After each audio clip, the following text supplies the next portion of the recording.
Alexander City, Alabama.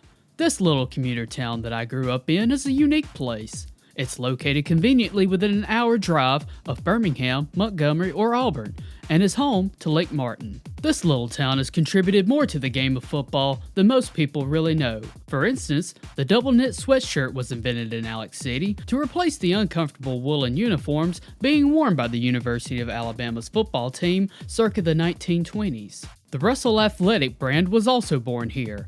Russell was to the 80s and the 90s as Under Armour is to the 2000s and today. Alexander City has also produced a considerable number of championship and professional caliber football players, such as 1957 national champion Jimmy Red Phillips, an Auburn All-American and Pro Bowler, NFL Hall of Famer Terrell Owens, and 2010 national champions Michael Goggins and El Toro Freeman. As an honorable mention, Alexander City has also produced Kendall Graveman, my former classmate and Major League Baseball pitcher who recently pitched in the 2021 World Series for the Houston Astros. For all of its accolades and potential, most people feel that Alex City's best days are behind it.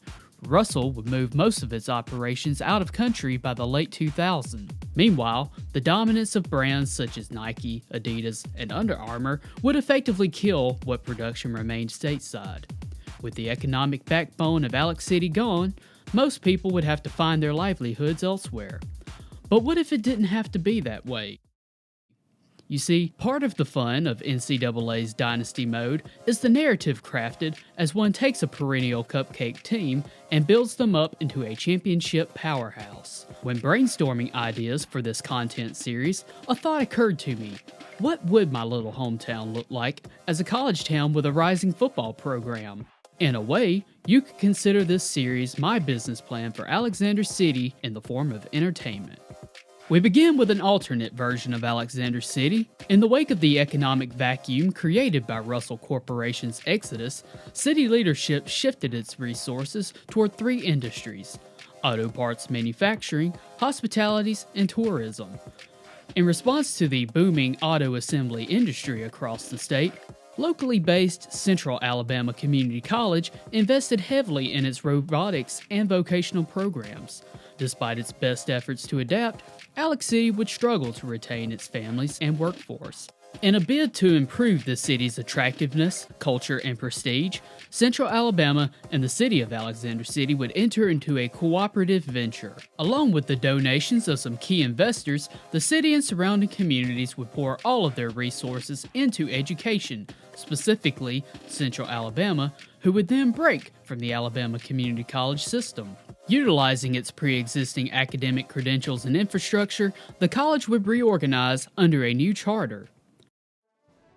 Welcome to the Alabama Institute of Technology, home of the Sentinels.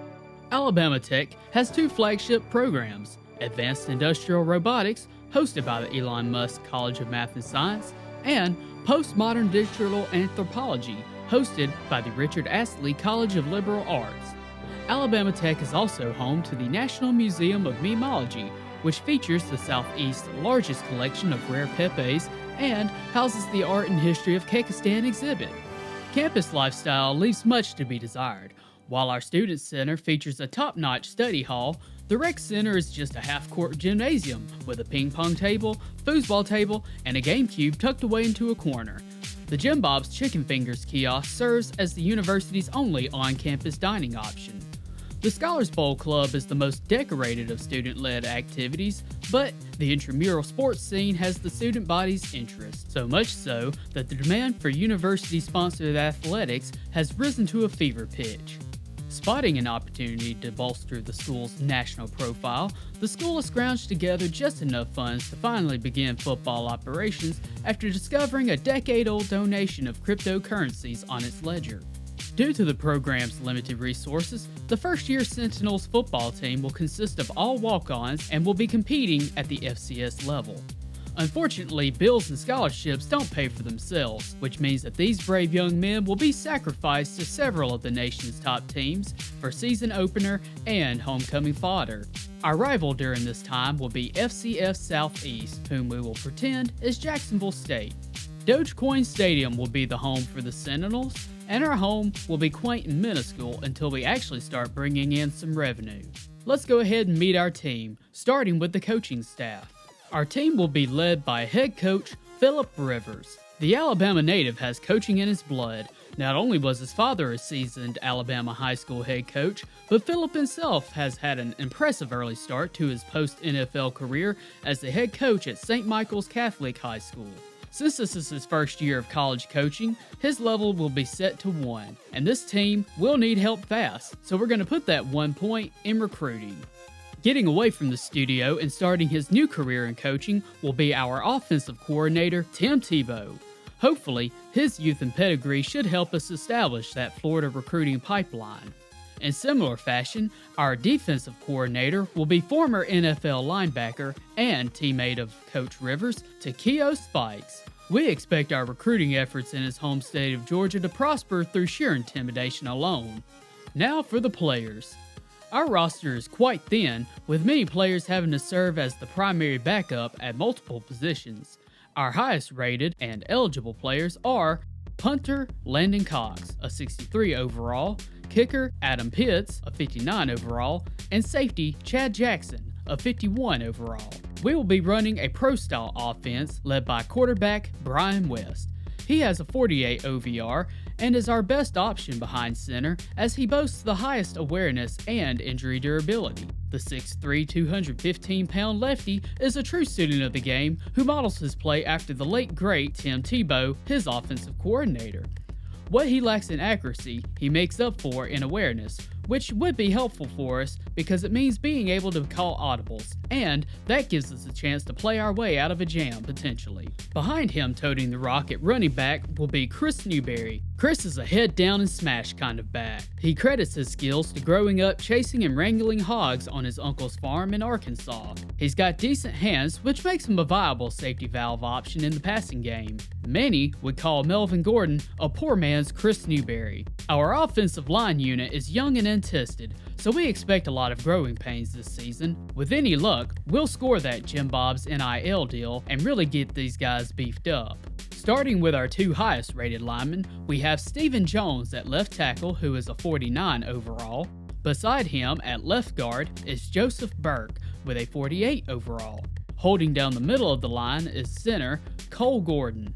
Rounding out the end of the line, we have contenders for the all-name team in Patrick Irons at right guard and Ryan Workman at right tackle. Of course, depending on how the season goes, we may even have to shift some of these guys around. Possibly our best position group is the tight end. Our most consistent playmaker is Brian DeAngelis. Despite being a 48 overall, DeAngelis is a guy who just gets open. Look to hear his name a lot this season. Justin Cox is our jumbo package tight end and backup left tackle. Though his strength is found in the run game, he can also slip out and pick up a few yards through the air. And speaking of air yards, let's meet our wide receiver core.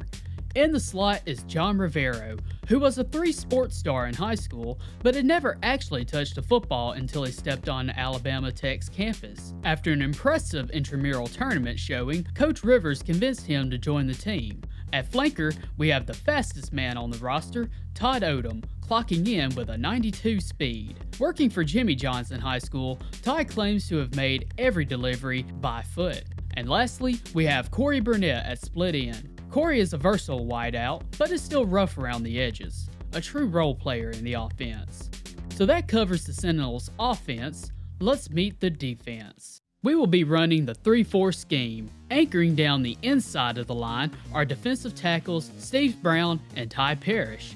These fraternity brothers of Gamma Mu Epsilon have great chemistry, with Brown excelling in the pass rush and Parrish better at run stopping. On the edge, we have Jay Simpson and Devin Jones. Jones is the more versatile lineman with the ability to drop back into coverage, whereas Simpson is more comfortable attacking the line up front. Our starting linebackers will be Tate Sherman, Lee Jefferson, and Paul Folks.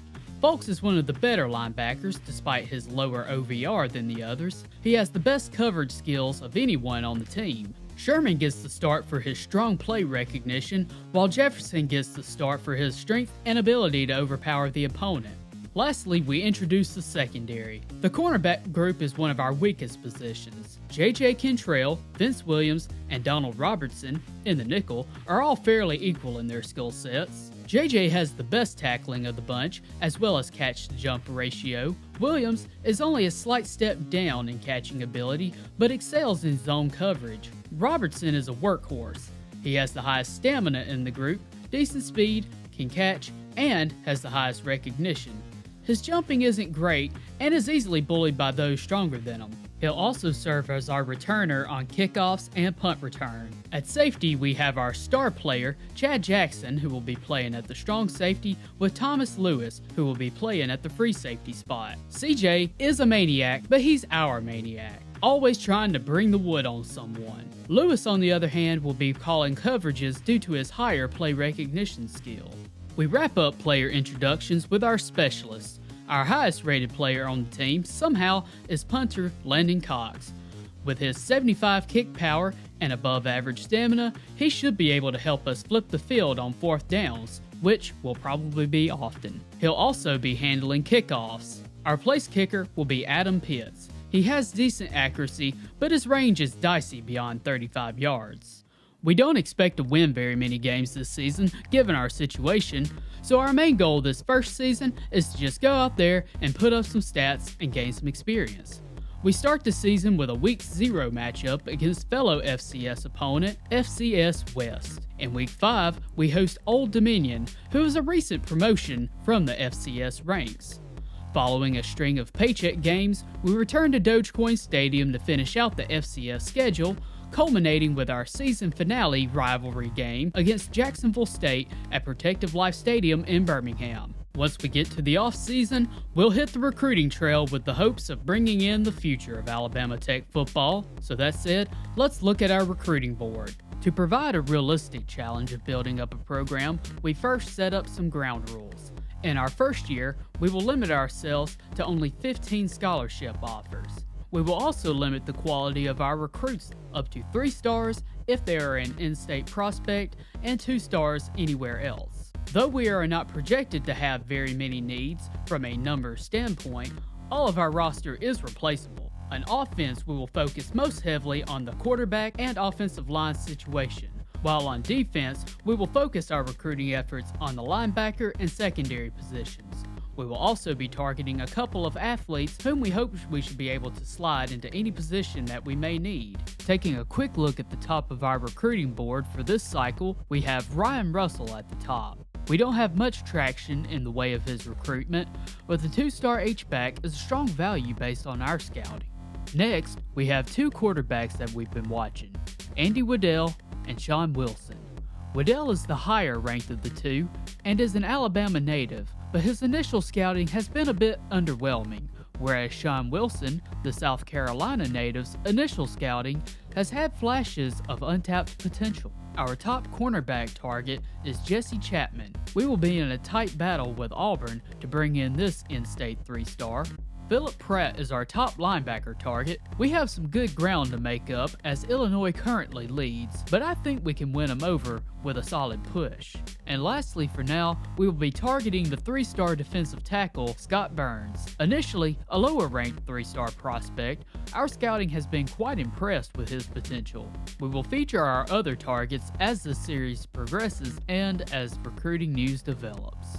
Last but not least, these are the slider settings that we will be using, and they come courtesy of the user JKit of the OperationSports.com forums. As we prepare to kick off the inaugural season of Alabama Tech football, we want to hear from our fan base. The graphics department has finalized these 2 designs as the logo for Alabama Tech Athletics. Leave your vote in the comments below for which design we should use going forward. Also, be sure to subscribe, follow, and/or turn on notifications as the first game for Year 1 has been uploaded as a separate video. So thanks for watching, and we'll see you next time.